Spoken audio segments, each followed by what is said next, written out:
Так, у продажі такий Volkswagen Golf в універсалі, в сірому кольорі, Golf 6.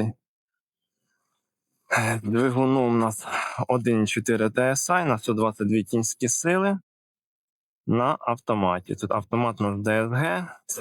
Дійсно на 1.4, начебто ставили DQ 200. Ціна 8350, номер власника, кому цікаво, телефонуйте по номеру. Автомобіль в гарному сірому кольорі, передні парктроніки, потім у нас омивачі передніх фар, дивіться, порозки на геть в гарному стані. По автомобілі нічого робити не потрібно. Шторка в автомобілі на місці. Задні стоять у нас парктроніки. Потім у нас задні ари ще теж.